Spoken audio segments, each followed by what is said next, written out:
El fútbol mexicano se caracteriza por sus equipos icónicos, su identidad colorida y porque siempre da razones extra cancha para hablar de él.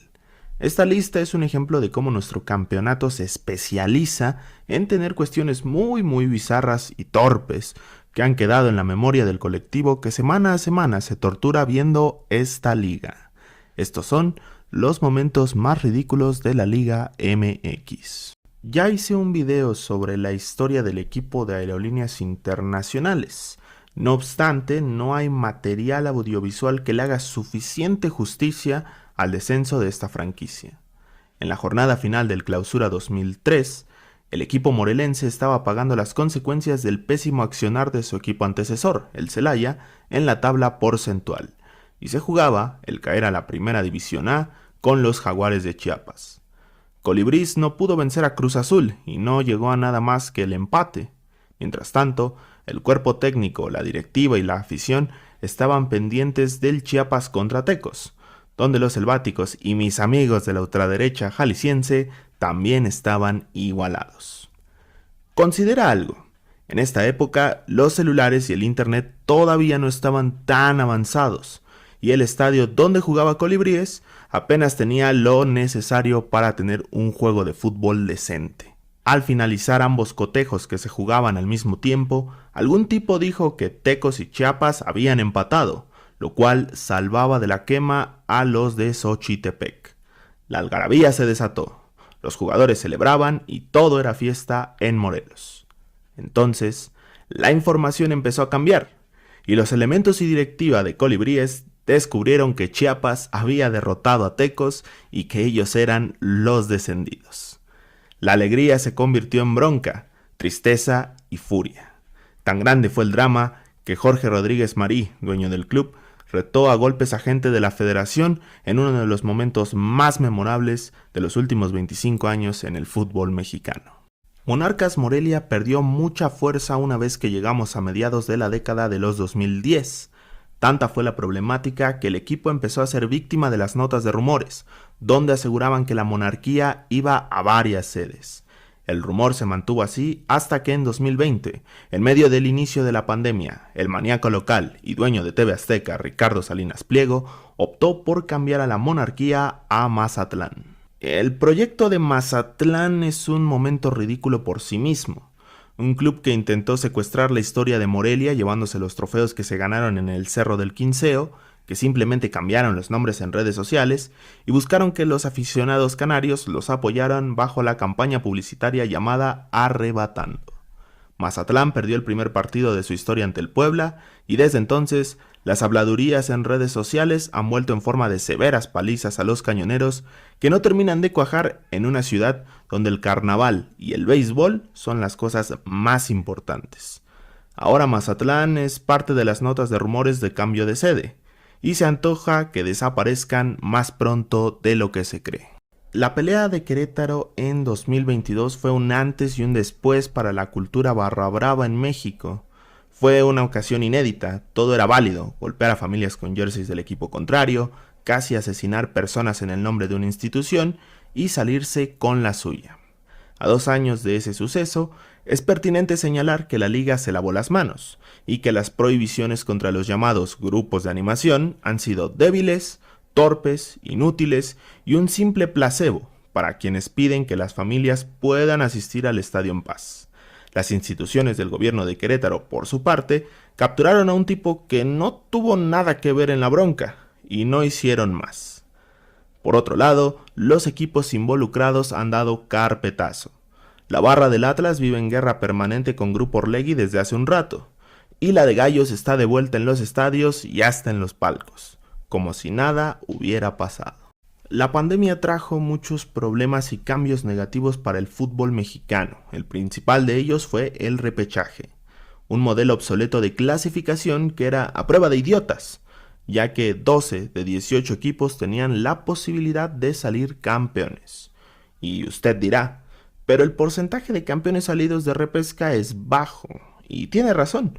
No obstante, es muy ridículo para un club que hace 17 jornadas de buen nivel tener que encontrarse y correr el riesgo de caer eliminado por un equipo que no hizo nada por gran parte de la temporada y solo medio se apuró al final.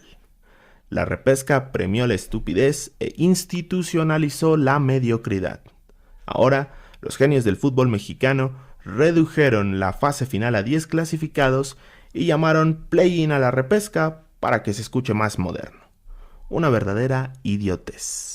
Al igual que el nacimiento del Mazatlán, el Veracruz de Fidel Curi es una anécdota ridícula por sí mismo. Pero creo que nada rebasa lo ocurrido en octubre de 2019. Verán, Veracruz llegó al partido contra Tigres derrotado futbolísticamente, desahuciado, condenado a la desaparición y con una deuda económica con el plantel. Los jugadores del Tibu hablaron con los muchachos del Tuca para permitirles una protesta. En los primeros minutos del encuentro, ellos no iban a disputar el juego y Tigres tendría que pelotear por lo menos 5 minutos. De forma increíble, al menos para el plantel de Veracruz, Tigres optó por dejar de pelotear y empezó a marcar goles. Y luego de culminada la protesta, los regios ganaban 3-0 y el aplauso sarcástico del plantel escualo. En un típico caso de teléfono descompuesto, los jugadores del Club Amarillo argumentaron que ellos sabían del acto, pero que solo les habían comentado que iba a ser 1 minuto. Los veracruzanos, totalmente desganados y desorganizados, habían omitido comentarle a la plantilla felina la duración de dicha protesta. Ese día, Tigres se graduó como un equipo despreciado en México, y Veracruz terminó de exhibir al fútbol mexicano como uno repleto de bandidos y sin una organización de verdad. Carlos Ahumada, el villano principal de la crisis política en 2004, enemigo de López Obrador, de Fox, del jefe Diego y pecadito político de Rosario Robles. Este tipo es un capítulo extraño en la historia moderna de México, pero también es un protagonista interesante en el fútbol nacional. En 2003, Irapuato y León llegaron a la batalla por el ascenso a Primera División. Ahumada tenía como propiedad a León, y tras la derrota Esmeralda en la ida, el empresario optó por tomar el estadio Sergio León Chávez con un comando armado. Su fin era evitar que la vuelta de la final se jugara como tal, o al menos que no fuera en Irapuato. Como si de una película inspiracional noventera se tratara, los hijos de la mermelada, barra del Irapuato, fueron a recuperar el estadio a golpes, y así, y tras una intensa batalla, los barras freseros devolvieron la tranquilidad a su casa, y la trinca aplastó a León para lograr su ascenso. La Leagues Cup es una idea tonta. El tener un torneo binacional no suena tan mal. La problemática es que este solo obedece a un capricho de los directivos mexicanos y a las ganas de ser el sparring de la MLS por unos cuantos dólares. Alejandro Irarrágorri es un villano muy particular en el balompié nacional. Su obsesión con presentar nuestra liga como si fuera una liga estadounidense lo ha llevado a declarar barbaridades, como que necesitamos fusionar la Liga MX con la MLS, lo cual es bastante torpe desde la logística. Básicamente, la Leagues Cup trata de inflar esa idea.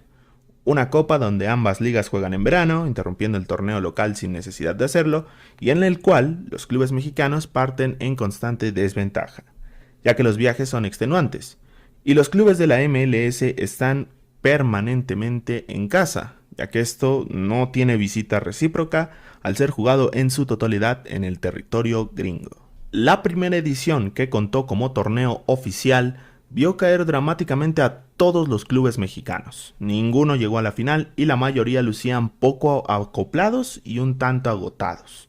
Encima, el dinero ni siquiera es muy bueno para los clubes nacionales, lo cual reduce aún más la importancia de esta broma llamada Leagues Cup. Tengo el presentimiento de que esto se va a convertir en una serie del canal. Mientras tanto, muchísimas gracias por tu tiempo. Te agradeceré si compartes el video, si le das un me gusta, si te suscribes al canal y me sigues en las redes sociales como X y TikTok, donde estoy mucho más activo. En los próximos días voy a estar sorteando un regalito para los aficionados de los Pumas. Ya publicaré la dinámica. Hasta entonces, te agradezco nuevamente tu tiempo y nos vemos en la próxima edición.